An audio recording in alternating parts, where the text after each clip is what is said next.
Every day, it feels like we're drowning. Not in water, but in notifications, opinions, endless little facts that never stop coming. And yeah, we know so much. More than most people in the past could ever dream of knowing. But somehow, inside, we still feel empty and restless. You felt that too, right? It's not that we need more information. What we're starving for is wisdom, not head knowledge, the kind of wisdom that actually helps you live better, the kind of wisdom that helps you breathe when life feels heavy, the kind of wisdom that guides you through the hard choices and whispers, "You're not alone." That's the difference. And once you experience it, once you feel what true wisdom does inside you, you'll never look at life the same way again. Stay tuned.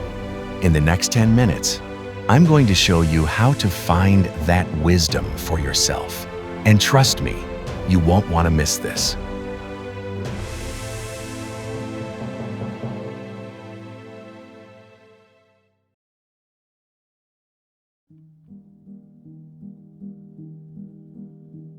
Have you ever felt like you were drowning? Not in water, but in information. Every single day, we are flooded with facts, opinions, news, and notifications. We have more knowledge at our fingertips than any king or scholar in history could have ever dreamed of. We can learn what to do, how to do it, and when it happened. But does all this knowing make us feel better? Does it make us feel whole? For many of us, the answer is no. There's a quiet ache inside, a feeling that something is missing. We have the knowledge, but we crave something deeper. We crave wisdom. So, what is the real difference? Knowledge is the what. It's the information, the facts, the details we collect. It's like knowing all the words in a dictionary. Wisdom is the why and the how. It is the deep understanding, the good judgment, and the perspective that turn those words into poetry.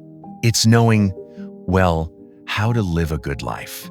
For example, knowledge is knowing a fact, like a tomato is a fruit. Wisdom, on the other hand, is knowing not to put it in a fruit salad. It's different. It's the art of living a good life. And today, we're going to explore how to find it. The search for wisdom can sometimes feel lonely.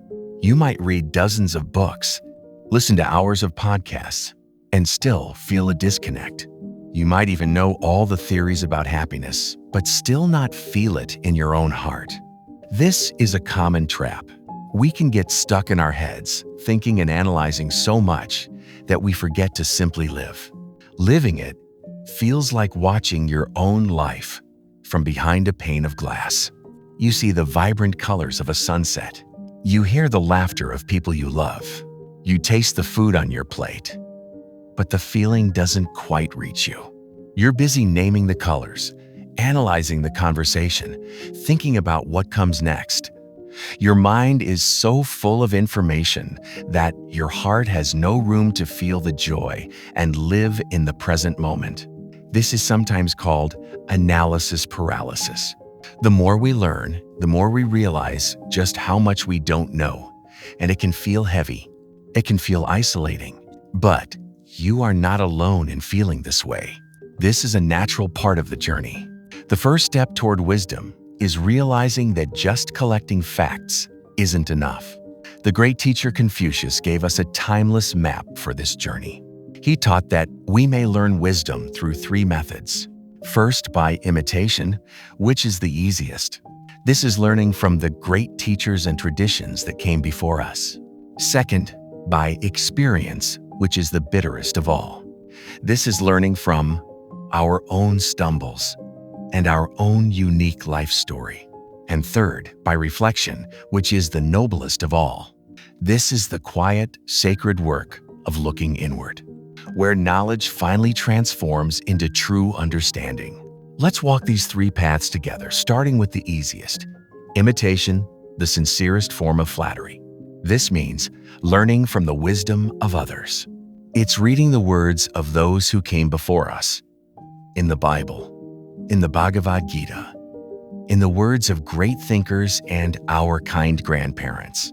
It's finding a mentor, a friend, or a role model who actually lives in a way you admire. You don't have to invent everything from scratch. You can stand on the shoulders of giants.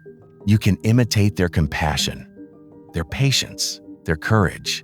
This is a beautiful way to begin. Next, we walk the path of experience. This path is paved with our mistakes, our failures, our heartbreaks. No one wants to walk this path, but we all do. Every time we make a poor choice, every time we get hurt, every time we fall down, we are given a powerful lesson. Wisdom isn't about avoiding mistakes. It's about learning from them. It's about looking at our scars and seeing not just the pain, but the strength that came from the healing. Your life, with all its messy and beautiful moments, is one of your greatest teachers. The third path, Confucius said, is reflection. This is the noblest way. This is the path where true wisdom is born. Reflection is the quiet time we spend looking inward. It's when we take what we have imitated from others and what we have learned from our own experiences, and we let it just all settle in. You can think of it like making a beautiful soup. The things you've learned from books and mentors are the vegetables and the rich broth. The lessons from your own life, your joys and your mistakes add their own unique flavor. Perhaps you live a spicy life, or maybe some salt from your tears. But these are just separate ingredients until you apply the gentle heat. Reflection is the simmering. It's the slow, patient attention that allows all those different elements to meld together, creating something new. Over time, they transform into something whole, something much more nourishing and delicious than any single ingredient could be on its own. It is in this quiet space of simmering that knowledge transforms. It stops being something you have in your head and starts becoming something you are in your heart. That is wisdom. It's the gentle act of asking ourselves, what did that mean? How did that change me? Who do I want to become? This can be done through prayer, through meditation, through writing in a journal, or simply going for a long, quiet walk in nature. It is in this quiet space that knowledge transforms. It stops being something you have in your head and starts becoming something you are in your heart. It becomes everlasting wisdom. And here is the most beautiful part of all. When we look across all the great traditions, they all point to the same secret. The key to wisdom isn't about being the smartest person in the room. It's about being the most humble. We can have all the book smarts in the world, but still lack the common sense of the heart. True wisdom begins right there, with the humility of admitting you don't have all the answers. As the ancient Chinese sage Lao Tzu said, "To know that you do not know is best. To think you know when you do not is a disease." And what is this disease? It's the arrogance of believing we already know everything. It's when our own certainty becomes a wall that blocks out any new light, any new learning, or any deeper understanding. That is why true wisdom truly begins the moment we can say, "I don't know," and be at peace with it. This opens our minds and our hearts to learn. In the book of Proverbs, it says, "The fear of the Lord is the beginning of wisdom." For many, this fear is not about being scared. It is about a deep sense of awe. It's about standing before the ocean or looking up at the stars and feeling how small we really are in the face of something so vast and mysterious. That feeling of awe makes us humble. It makes us teachable. And in the Bhagavad Gita, we are told that wisdom is the purest thing on earth, and that in time we will find it in the self. Yes, wisdom is already inside you. Isn't that amazing? All you have to do is live, listen, and learn. It is that easy. So, The journey to wisdom is not a race to gather more information. It is an invitation to slow down. It is an invitation to listen to the wisdom of others, to listen to the hard lessons of your own life, and, most importantly, to listen to the quiet voice inside you. You don't need to climb a mountain or retreat to a monastery. You can start right now, in this very moment. After this video ends, just for a minute, be still. Take a breath. Look at the life you have lived, the joy, the pain, the learning. It is your story, and your story holds the seeds of a profound, incredible wisdom. Give it the quiet space it needs, and allow it to grow. This journey toward wisdom is one we can all walk together. We would be deeply honored if you shared a piece of your journey in the comments below. What does wisdom mean to you? Or what is the one small step you will take this week to find a moment of quiet reflection? If this message resonated with you, please like this video and share it with others who might be seeking the same peace and clarity.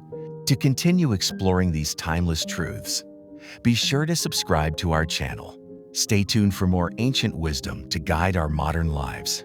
Thank you for being here, being inspired by daily ancient wisdom, and following your path to a better life.